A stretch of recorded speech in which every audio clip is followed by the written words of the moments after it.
Assalamualaikum warahmatullahi wabarakatuh. Alhamdulillahilladzi bi ni'matihi tatimmus shalihat.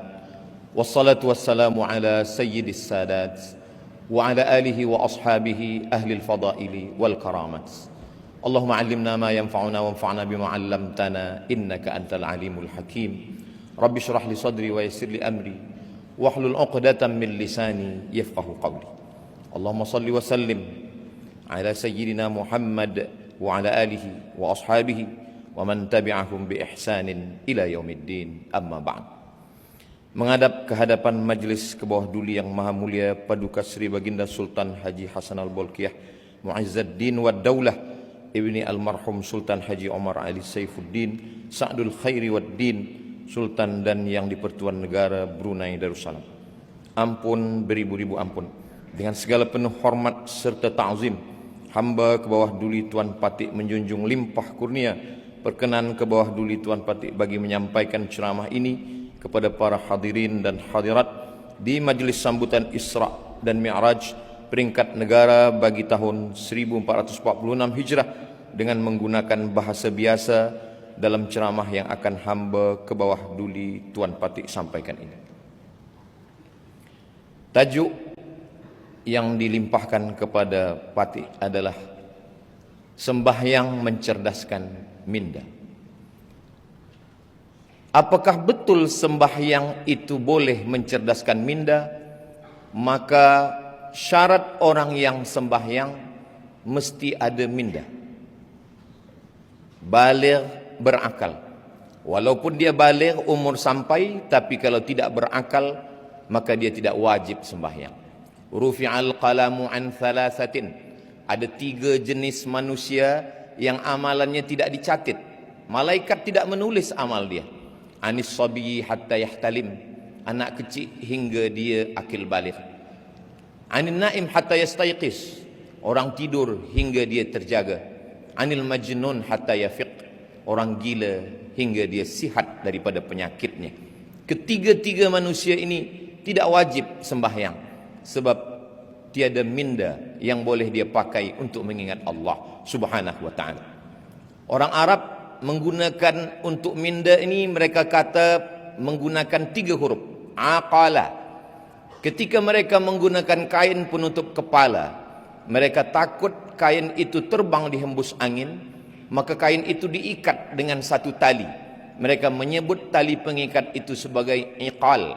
Iqal dari kata akal. Akal mengikat. Kenapa akal itu disebut mengikat? Kerana dia mengikat hawa nafsu. Maka dalam pepatah Melayu dikatakan, manusia dipegang cakapnya, sedangkan haiwan dipegang talinya. Bila ada orang yang cakap tiada berdasar daripada minda yang sihat, maka dia perlu diikat dengan tali. Orang Melayu mengatakan bahawa akal sebagai alat pengukur. Dalam satu peribahasa dikatakan, kalau galah panjang sejengkal, jangan laut hendak diduga. Galah adalah akal. Jangan pernah untuk mengukur Allah Subhanahu wa ta'ala dengan akal yang pendek. Ketika seorang muslim mengangkat tangannya takbiratul ihram, maka saat itu minda diguna untuk mengingat 7 perkara. Yang pertama, saya sedang sembahyang, usalli. Sembahyang saya sembahyang fardu, bukan sunat. Sembahyang saya sembahyang zuhur, bukan asar, bukan maghrib, bukan isya, bukan subuh. Selepas itu dia katakan, usalli fardal maghribi, 3 rakaat, 4 rakaat, 2 rakaat. Dia katakan arba'a rakaatin. Adaan, bukan qada, bukan i'adah, lillahi ta'ala. Itulah yang terkumpul dalam talaffuz bin niat usalli yang diucapkan setiap muslim. Usalli fardaz zuhri arba'a raka'atin adaan ma'muman lillahi ta'ala. 7 perkara itu dia ingat kuat-kuat. Pada saat itu minda dia sedang dicerdaskan dengan mengingat perkara-perkara itu.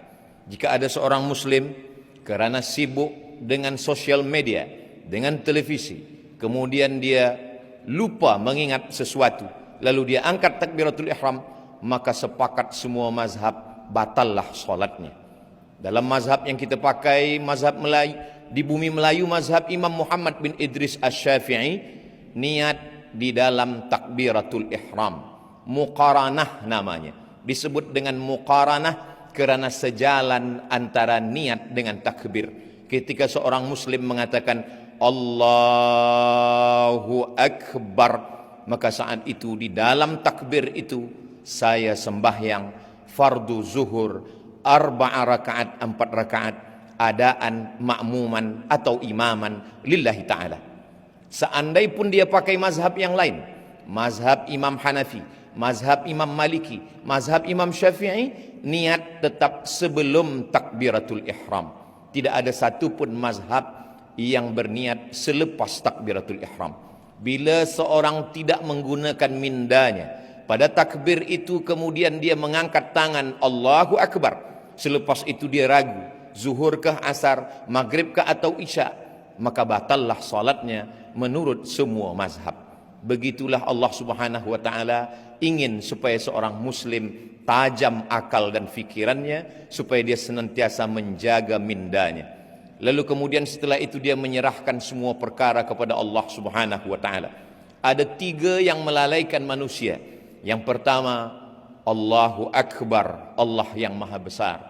Yang lain daripada itu, masalah hidupnya, ujian hidupnya, semuanya kecil di hadapan Allah, maka dia katakan Allahu Akbar kabira. Lalu kemudian selepas itu dia serahkan semua pujian milik Allah, walhamdulillahi katsira. Selepas itu baru dia katakan diri hamba kepada Allah penuh dengan silap salah dan dosa, dosa mata hingga ke ujung kaki. Selepas itu dia katakan wa subhanallahi bukaratan wa asila. I'jabul mar'i bi nafsihi unwanu dha'fi aqlihi. Kekaguman, ujub terhadap diri manusia adalah punca daripada kelemahan minda. Minda yang kuat merasa diri bukan apa-apa, la haula wala quwata illa billahil aliyil azim. Ada 3 kerja minda. Yang pertama mengingat, yang kedua berfikir, yang ketiga sadar, kesadaran, awareness. Sekarang banyak orang yang tidak sadar apa yang dia katakan, apa yang dia ucapkan, apa yang dia perbuat. Maka ketika salat, orang sedang menjaga kesadarannya. Muslim mengatakan sadar itu adalah khusyuk. Wa khasha'atil aswatu lirrahman. Suara-suara semua bersimpuh sujud kepada Allah Subhanahu wa ta'ala. Ketika orang sedang salat, maka dia menggunakan minda untuk mengingat apa yang dia katakan, apa yang dia baca. Syekh Ali Jum'ah mengatakan untuk membantu kekhusyuan, maka nafas mesti diatur. Dalam takbiratul ihram 1 nafas, Allahu Akbar. Dalam iftitah, muslim boleh membaginya ke dalam 4 nafas. Allahu Akbar kabiran walhamdulillahi katsiran wa subhanallahi bukratan wa asila. Wajjahtu wajhiya lilladzi fataras samawati wal arda hanifan musliman wa ma ana minal musyrikin. Inna salati wa nusuki wa mahyaya wa mamati lillahi rabbil alamin. La syarika lahu wa bidzalika umirtu wa ana minal muslimin. Apakah Nabi Muhammad SAW itu kalau salat mulutnya bergerak atau diam sahaja? Tabi'in tidak pernah melihat Nabi. Maka tabi'in yang tidak pernah berjumpa melihat Nabi bertanya kepada sahabat Nabi. Sahabat itu bernama Khabbab ibnul Arth. Ya Khabbab, wahai Khabbab, apakah Nabi itu kalau sembahyang mulutnya bergerak? Kata Khabbab, ya, Nabi itu kalau sembahyang mulutnya bergerak. Maknanya dia membaca, bukan diam. Kalau mulut Nabi bergerak, dari mana engkau boleh mengetahui mulut Nabi itu bergerak? Khabbab menjawab, saya tahu mulut Nabi bergerak karena saya melihat bittirabi lihyatih, kerana janggut Nabi bergerak. Janggut Nabi bergerak kerana rahangnya bergerak. Rahang bergerak kerana mulut membaca. Itulah mengapa sembahyang itu disebut dengan qiraah, bukan mutala'ah. Kalau membaca di dalam hati, bahasa Arabnya mutala'ah. Tapi kalau membaca dengan mulut berbunyi, maka disebut dengan qiraah. Apakah bersuara atau tidak? Kalau suara kita didengar orang lain, namanya waswasa. Alladzi waswisu, berbisik. Tapi kalau suara itu hanya didengar oleh kita sendiri, maka disebut dengan hamsah. Maka saat membaca itu, seorang muslim mengeluarkan suara, tapi seagak-agak hamsah, hanya telinganya saja yang mendengar. Allahu akbar kabira, walhamdulillahi katsira, wa subhanallahi bukratan wa asila. Ketika sedang salat, seorang muslim yang miskin, dia sedang dinaikkan darjahnya ke tempat yang tinggi. Seorang muslim yang kaya, dia sedang disedarkan dirinya bahwa dia tiada punya apa-apa. Saat itu dia sedang berkata, inna salati wa nusuki wa mahyaya wa mamati lillahi rabbil alamin. Kemana dia menghadap? Saat itu dia sedang menghadap kepada wajjahtu wajhiya lilladzi fataras samawati wal arda hanifan musliman wa ma ana minal musyrikin. Selepas itu barulah dia berserah, sebenar-benar berserah kepada Allah Subhanahu wa taala. Semua yang mengganggu dalam hati, dalam fikiran, dalam bisikan telinga, dalam lintasan hati, dia halau. Semua itu dia halau dengan ta'awuz. Dalam mazhab Syafi'i, ta'awuz, a'udzubillah, diucapkan dalam setiap rakaat. Kalau solat zuhur 4 kali ta'awuz, a'udzubillahi minasyaitonir rajim. Mengamalkan firman Allah, idza qara'tal Qur'an, kalau engkau membaca Al-Quran, fasta'iz billah, mintalah perlindungan kepada Allah Subhanahu wa taala. Manusia senantiasa merasa takut, merasa cemas, merasa sendiri, maka pada saat itu dia sedang merasa besar. Saya bersama dengan Allah. A'udzubillah minasyaitonir rajim. Setelah itu barulah dia sadarkan dirinya bahwa dia dalam rahmat kasih sayang Allah. Bismillahirrahmanirrahim. Rahman juga sayang, Rahim juga sayang. Apa beza Rahman dan Rahim? Rahman semua mendapat. Yang beriman mendapat, yang tak beriman pun dapat. Yang baik dapat, yang tak baik pun dapat. Rahman. Tapi Rahim, yang dapat hanya orang beriman sahaja. Itulah mengapa Allah menyandingkan Ghafur dengan Rahim. Tak pernah ada ayat Ghafurur Rahman, kerana ampunan diberikan Allah hanya kepada orang yang percaya. Wa kana Allahu ghafuran rahima. Setelah itu dia berdialog dengan Allah, dia berkata-kata dengan Allah. Kalau ingin bercerita dengan Allah, maka tegakkanlah salat. Ketika seorang hamba sedang berkata, alhamdulillahi rabbil alamin, Allah membalas. Apa kata Allah? Hamidani abdi, hambaku sedang memuji aku.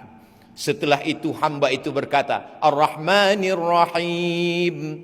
Lalu kemudian Allah menjawab, apa kata Allah? Athna alayya abdi, hambaku sedang memuliakan aku. Maliki yaumiddin. Apa kata Allah? Majjadani abdi, hambaku sedang mengagungkan aku. Kemudian hamba itu berkata, Iyyaka na'budu wa iyyaka nasta'in. Apa jawab Allah? Sa'alani abdi, hambaku sedang meminta kepadaku. Ihdinas siratal mustaqim. Apa jawab Allah? Wali abdi ma sa'al, hambaku mendapatkan apapun yang dia mintakan. Sesungguhnya ketika orang sedang melaksanakan salat, mindanya, akalnya, fikirannya sedang fokus, sedang khusyuk, dia sedang bersama dengan Allah Subhanahu wa taala.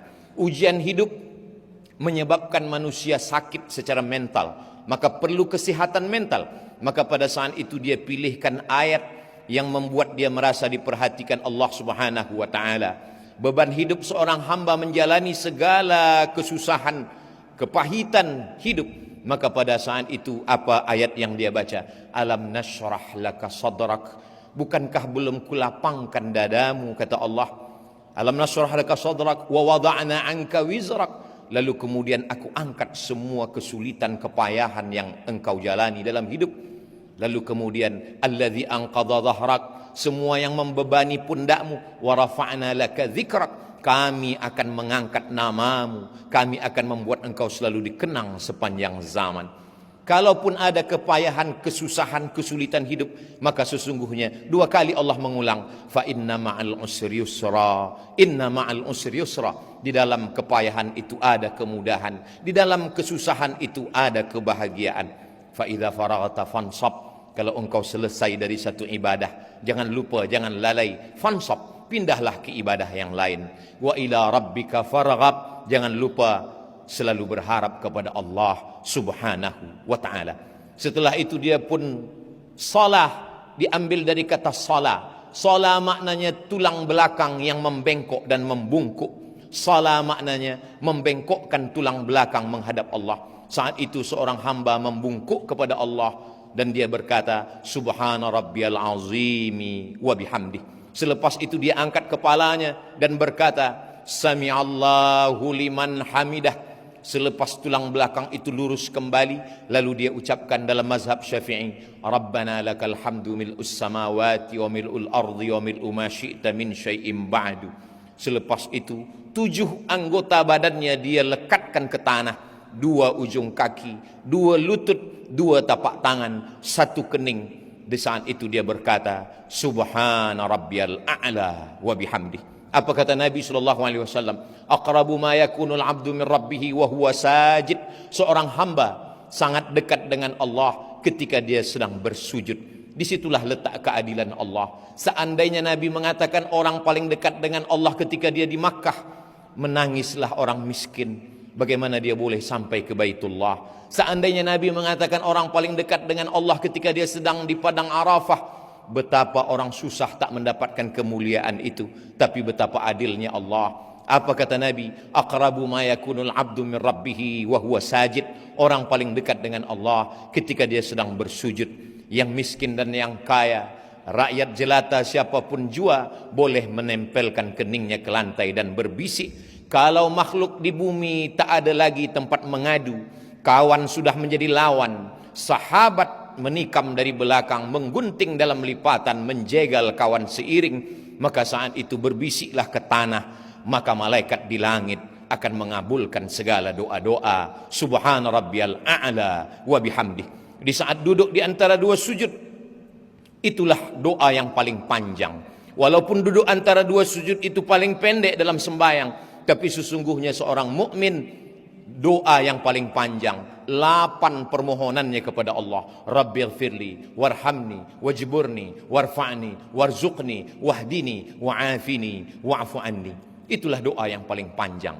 Dalam tegak, dalam ruku', dalam sujud, tak ada permohonan sampai 8 permohonan itu duduk di antara 2 sujud. Tapi banyak orang tiada menggunakan minda untuk mengingat apa yang dia minta kepada Allah Subhanahu wa ta'ala. Selepas itu di sujud terakhir dia berkata, meminta kepada Allah. Kalau dia boleh menggunakan bahasa Arab, dia mengadu kepada Allah. Kalau dia tanpa guna bahasa Arab, dengan guna bahasa apapun Allah Maha tahu. Wa na'lamu ma tuwaswisu bihi nafsuh. Kami tahu apa yang berbisik-bisik di dalam hatimu. Selepas itu, selepas bermunajat, dia lepaskan segala kepayahan, kesulitan, kesusahan hidupnya. Setelah itu dia pun menyaksikan mi'raj. As-salatu mi'rajul mu'min. Sembayang itu adalah mi'rajnya orang beriman. Ketika Sayyidina Muhammad SAW Isra dan Mi'raj, riwayat ini disebutkan oleh Imam Al-Alusi, disebutkan juga oleh Imam Badruddin Al-Aini, disebutkan juga oleh Imam Al-Qastullani, disebutkan juga oleh Imam Asy-Sya'rani. Riwayat ini masyhur dalam kitab-kitab tafsir dan tasawuf. Ketika Nabi SAW berdialog dengan Allah, apa kata Nabi Muhammad SAW? At-tahiyatul mubarakatu salawatu tayyibatu lillah. Semuanya milik engkau ya Allah. Lalu kemudian apa kata Nabi selepas berkata at-tahiyatul mubarakatuh salawatut thayyibatu lillah? Allah menjawab ucapan itu dengan ucapan assalamu alayka ayyuhan nabiyyu wa rahmatullahi wa barakatuh. Dijawab oleh Allah Subhanahu wa taala, assalamu alayka ayyuhan nabiyyu wa rahmatullahi wa barakatuh. Keselamatan, kerahmatan, keberkahan untukmu wahai Muhammad sallallahu alaihi wasallam. Dijawab oleh Rasulullah, wassalamu alaina wa ala ibadillahis salihin. Nabi tidak ingin salam itu hanya untuk dirinya, dia ingin salam itu melimpah. Wassalamu alaina wa ala ibadillahis salihin. Setelah itu semua malaikat-malaikat bersyahadat, asyhadu an la ilaha illallah wa asyhadu anna Muhammadan Rasulullah. Itu hanya dapat difahami oleh orang yang mindanya hidup, mindanya cerdas. Setiap hari dilatih, dibiasakan pada saat itu dia sedang bersama dengan Allah Subhanahu wa taala. Kun ma'allah, hendaklah engkau bersama dengan Allah. Illam takun ma'allah, kalau bukan bersama dengan Allah, bersamalah dengan orang-orang yang ketika engkau bersama dengan mereka, hatimu sejuk, selalu berasa bersama dengan Allah Subhanahu wa taala. Andai dia cukup dengan salawat Ibrahimiyah, dengan menyertakan nama Nabi Ibrahim, kama barakta ala Ibrahim wa ala ali Ibrahim fil alamin innaka Hamidum Majid. Tapi seorang muslim ingin sembahyangnya sempurna, dia memperakui segala silap salahnya. Dia berkata, Rabbighfirli ma qaddamtu wa ma akhartu wa ma asrartu wa ma a'lantu wa ma asraftu wa ma anta a'lamu bihi minni antal muqaddimu wa antal muakhiru la ilaha illa anta subhanak inni kuntu minadh dhalimin. Selepas itu dia memohonkan sebagaimana riwayat dalam Sahih Muslim, Allahumma inni a'udzubika min azabi jahannam wa min azabil qabri wa min fitnatil mahya wal mamat wa min syarri fitnatil masihid dajjal.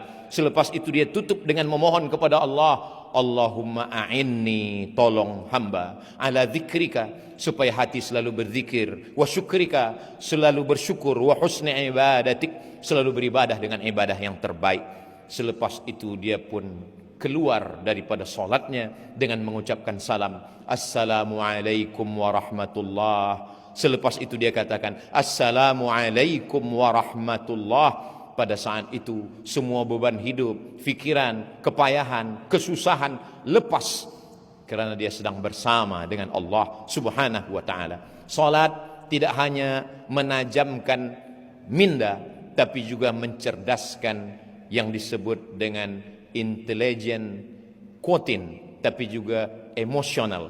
Emosional seorang muslim, dia marah, dia ingin berduka, dia bersusah hati, semua kesusahannya sudah dia limpahkan kepada Allah Subhanahu wa taala.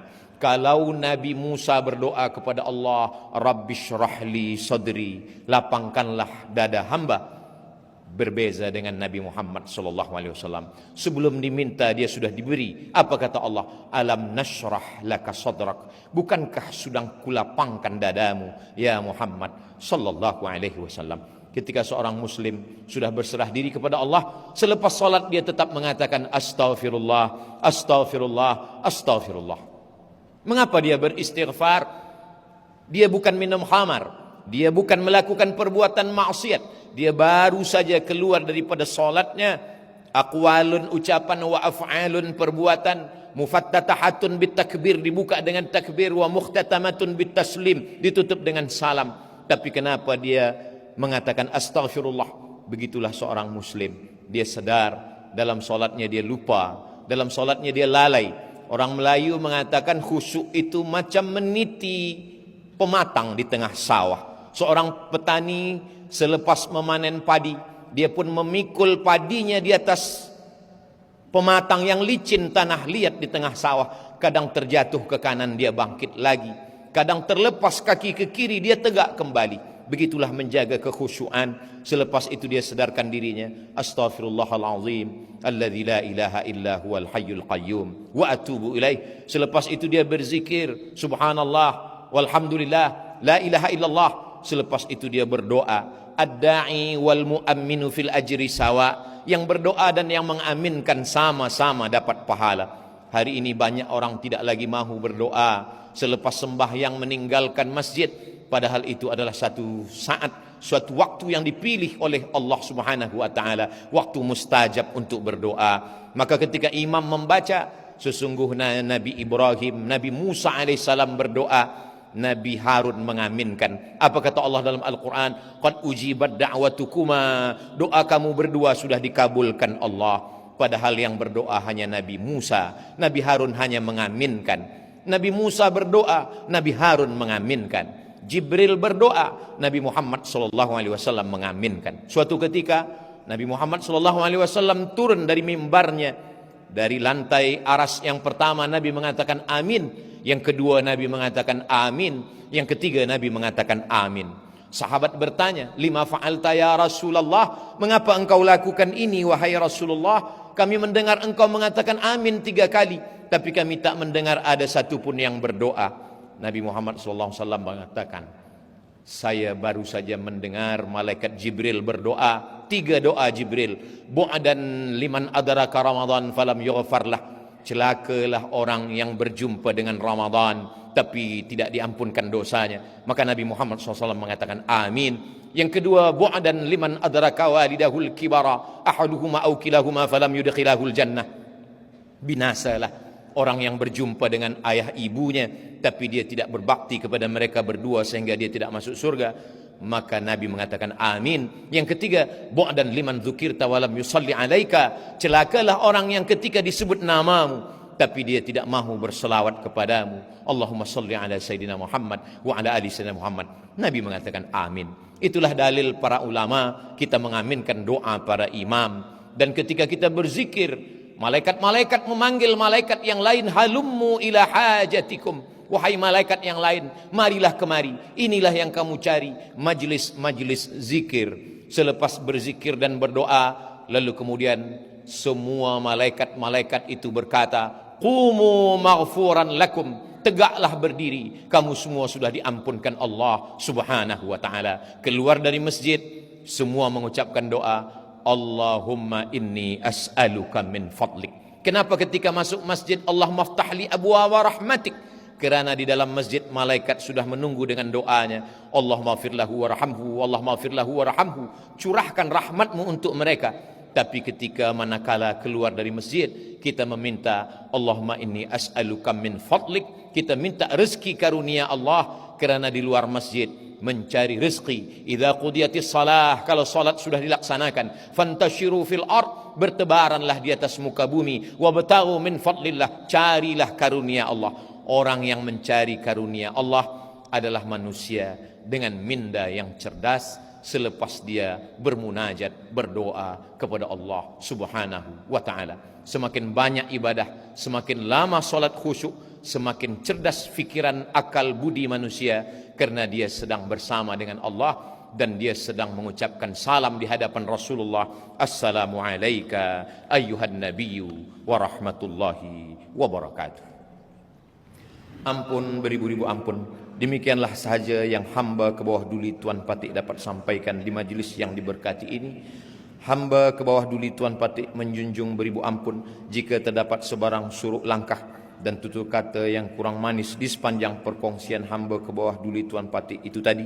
Segala yang hamba baik itu adalah yang baik-baik datang dari Allah Subhanahu wa taala, dan apa yang sebaliknya adalah dari hamba ke bawah duli Tuan Patik sendiri. Sekian, wabillahi taufiq wal hidayah. Wassalamualaikum warahmatullahi wabarakatuh. Hamba ke bawah duli Tuan Patik menjunjung anugerah.